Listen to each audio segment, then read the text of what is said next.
The Final Fantasy Pixel Remasters are a fantastic way to relive or experience the original 6 Final Fantasy games for the first time. But this release of these games comes with their own mystifying, weird, or even unexplainable things within them.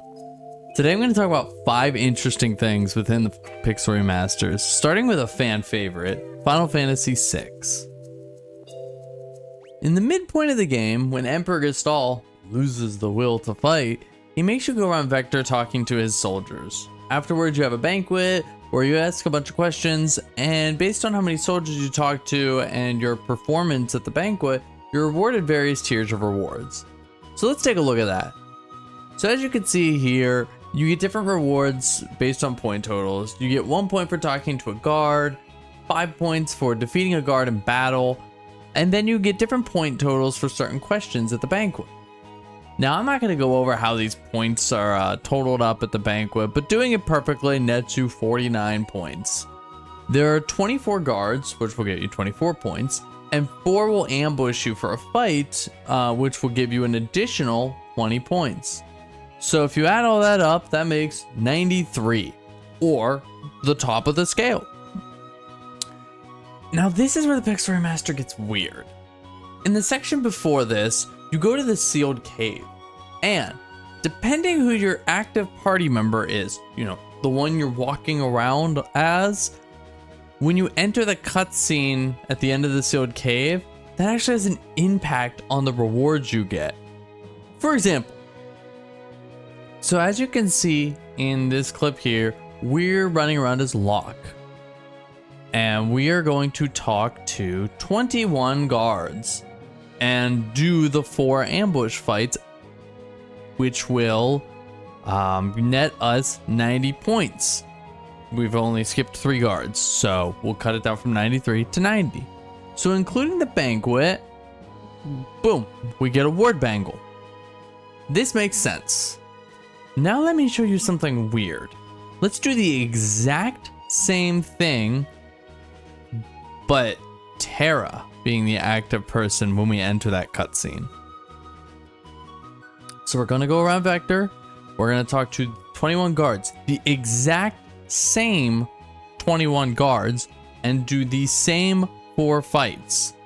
So including the banquet, we are at 90 points again, same as before. But when we get our rewards here, look, no ward bangle.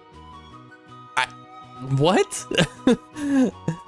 It doesn't make any sense. You can get the same points from the same places, but depending which character you are walking around as, you get different rewards.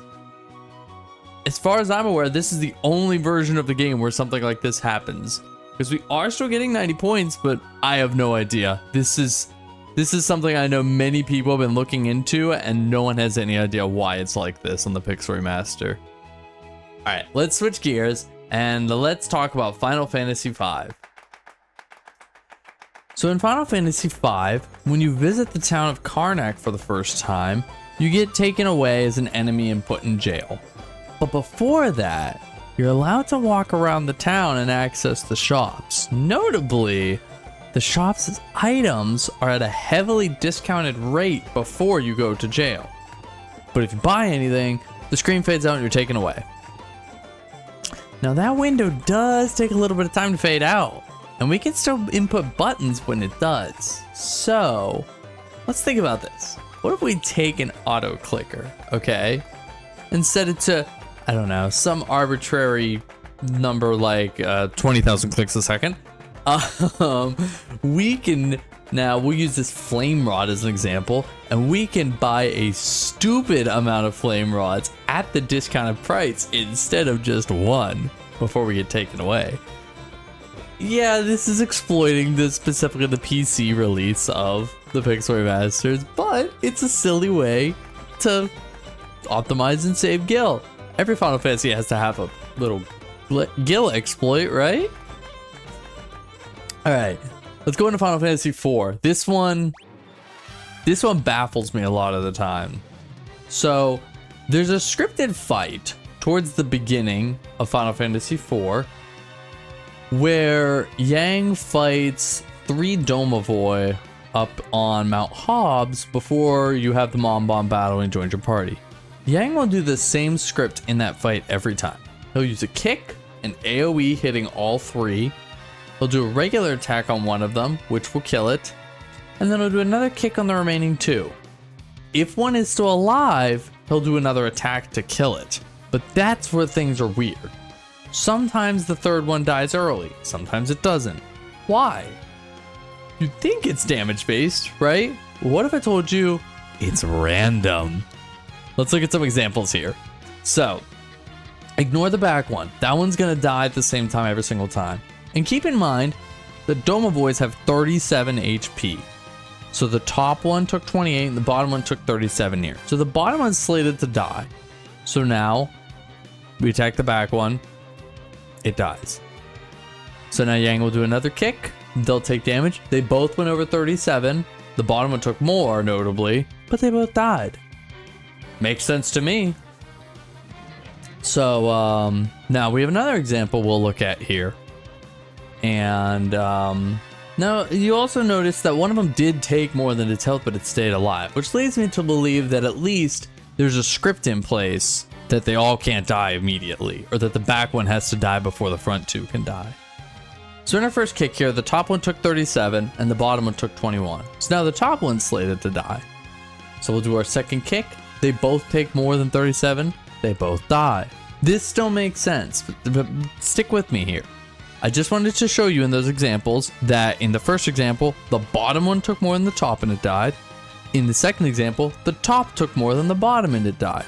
But either way, they both died at the same time, taking more than their health. So now, in our final example here, Yang will do his kick. The top one takes 13 and the bottom one takes 24. Remember that number 13 at the top. So the top one will need 24 more damage to die, right? So Yang will do his second kick, 13, and it dies. But the bottom one lives, even though the bottom one took way more than 37 HP. This is a weird... Different variations of this happen all the time in this fight, and it's just a mystery that I just don't understand. That little Domovoy, that guy just does what he wants. He plays by his own rules. We just can't understand him. But enough about Final Fantasy IV. Let's hop back to 5. All right, we got something really wild to talk about in Final Fantasy V. All right, so what if I told you that you could warp yourself wherever you wanted in the game just by changing the resolution of your physical monitor? All right, stay with me here. Let's go into the game and check this out for ourselves. So here we are. We are in the intro cutscene of Final Fantasy V. And while we get started here, I'm just gonna open up, the game's still running, I'm gonna open up my display settings, change my resolution to anything else. And then when it does, we'll change it back. We'll just revert it. It doesn't matter what you change it to, as long as your screen resolution changes at some point. Just set it back. So now we're back here in the game, and everything seems normal, right? Now the next scene will be Ferris on the boat, seeing that the wind is disappearing and noticing that something's wrong. So we know that we're going from the castle to the boat. So when this scene transitions in this cutscene, after we've changed our resolution, boom, pirate ship. We're here. We can't move. We're kind of stuck at the moment. I can't move. I can't pause the game. It says pause menu down there. That's a lie. That button doesn't work. No button works. So, okay, so this wasn't the most useful, but we've at least shown that interesting things happen when you change your resolution. So, all right, let's try this again in a different way and see if we can get somewhere a little cooler than just stuck in the middle of a pirate ship. So while we get the game started back up again, I'm going to explain what's going on. And you could do this in any cutscene. By changing the resolution of your display, the next time you get a scene transition in a cutscene, you are teleported into that map. So instead of changing the resolution on the castle, let's change the resolution on the pirate ship this time. So we'll change it to literally anything else. As soon as it's done it, we'll revert it back. And so the next scene is Galuf arriving in the Tycoon Meteorite. And sure enough, look at that, we're in the Tycoon Meteorite and we can move this time. Okay, this is huge. So let's see if we can do anything with this. So we've lost the music. That's interesting. Maybe we can go to the world map and start going around the world. So let's go to the world map and the game has crashed. Alright, so that was only slightly more useful than the last time, but you get the idea. This is really fun to play around with, and you could try it out for yourselves. It's very easy to do. Let me know in the comments if you try it and you get anywhere cool or super useful, because I feel like you could like skip whole parts of the games with this. It's really neat. So we have one final thing to talk about here, and this one, we're gonna call it an honorable mention, just because as of recording this, it has been patched, but I have a personal vendetta against it, so I'm still gonna talk about it. So for those who may be unaware, I did a speedrun of Final Fantasy V at Awesome Games Done Quick 2024. It is a charity speedrunning event, and it was the finale speedrun of the event. And during this run, I had an unexplainable mishap happen. So let's just give this a watch first. We received $10 from Gadrak, who said, "Greetings from the social media and chat mud teams. This GDQ has been wonderful, and it's always a pleasure to give any help. For my dad, who is battling cancer for the second time now. Thank you, and best of luck, best of health to your father." $55 here from MDL ATQP saying, "Shout out to all the hosts who bring to life the comments and jokes and memes and silliness and sincerity of us, the viewers in chat. GDQ would simply not be the event it is without the enthusiasm and humor and professionalism and acting chops of each and every one of you that each and every one of you brings to bear as you read us into life. Capital D. Thank you so much, less than 3. You're most welcome." Jumping on the train here, it's $55.55 from TDEX Max, who says 55 burgers, 55 fries, 55 tacos. So what happened here? Why did the antlion heal? Why were we so stumped? We couldn't figure it out. We had no idea at the time. We were looking up scripts of previous versions of antlion. Nowhere does it say the antlion heals. I got myself in a bad place because Bartz didn't learn mix, so we had to improvise the fight. So I figured putting it to sleep and taking it out on our own terms would be good. Apparently not.